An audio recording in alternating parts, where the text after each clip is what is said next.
a vote of thanks from Yaya Idipanapa. Let me just read it. I'm overwhelmed by so many messages across social media, but we are so grateful to everyone who sent their love and congratulations.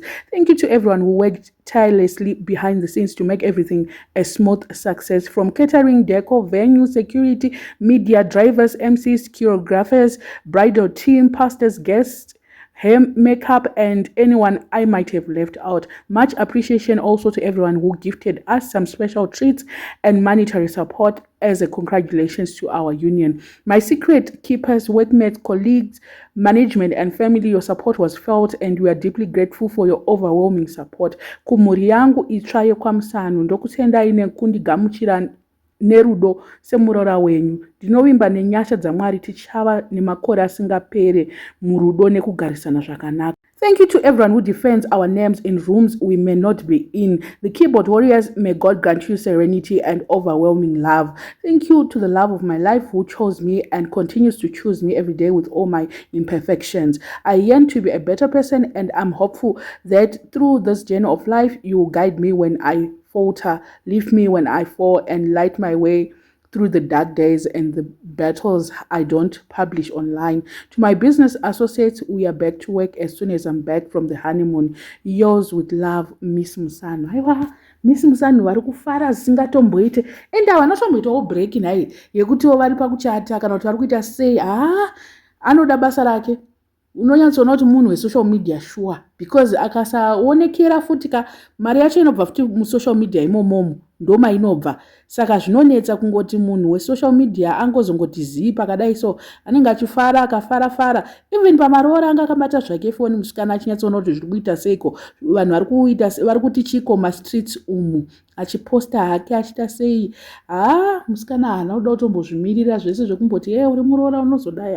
Ndezvekudhara izvozvo, ndezvekudhara. Anyway, it's a beautiful message yanyorwa nemusikana panapa kuti hanzi thank you so much, vanondidefenda vanoita sei, and sure there was just a lot the whole weekend. Pane zvakataurwa about Yaya, pane zvakaita sei, ma-exes akatanga kuburitswa akaitwa sei. So I think kuti munhu wese hapana asarawo kutendwa apa. Pane vaidefenda achishorwa achita sei. Aiwa vanhu vambotry kumudefenda. And then she also said, timing is everything and it's my time. I love you, Mr. Musano. A time to embrace and a time to refrain. A time to search and a time to give up. A time to keep and a time to throw away. A time to cheer and a time to mend. A time to be silent and a time to speak. Okay. And then she's just saying it's a time now. So I think let's just celebrate with her. Time yemunhu wese ichasvika. Chero isiri time yekuchata. Time yako something more good is going to come. So let's just clap hands for those who are actually doing something for now.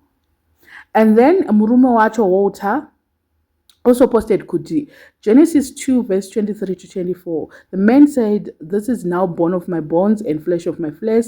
She shall be called woman, for she was taken out of man. That is why a man leaves his father and mother and is united to his wife, and they become one flesh." Okay, it's just a verse that I think mukuzvionera mega kuti nothing much. Haana kuda isusu vakadzi ndisitonetsikana kana kuda kunyora nhoroondo kuzoti what varume vari simple, vhesi rake zvatopera.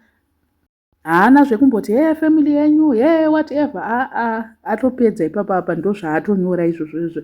Manje isusu pachazoti toda kugarisana zvakanaka ikoko, I wish kuti dai tazodai so. Varume havana zvawo mawords akawanda. I don't know what you guys think nezvanyorwa panapa. Sisi I can imagine she's just excited. Asitombovanza kuti she's excited pahari. And munoziva kuita vanhu vane secret soka kwakaoma.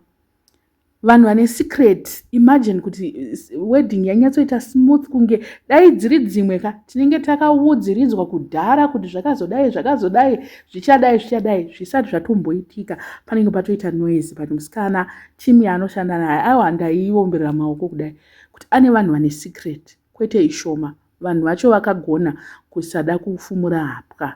Dai vakakoka vanhu vamwe ndo vaizoburitsa nyaya dzacho. Kungoti makuhata akauya, but they were not really, haana kunyanyoita impact sterek zvakanyanya. And iye haana kuconfirma anything, akangonyarara. akangoitawo live kunge pasina zviri kumboitika. I don't know what you guys think nenyaya iyi. Let me know in the comment section what are your thoughts panyaya iyi. Wasina subscriber, please make sure that you're subscribed. Road to 50,000. We are almost at 40 now. We are past the half yekuti tisvike ku40. So kana usati wasubscriber chachikumbiro ichi. And then like, comment and also share this video. Let's keep the conversation going in the comment section.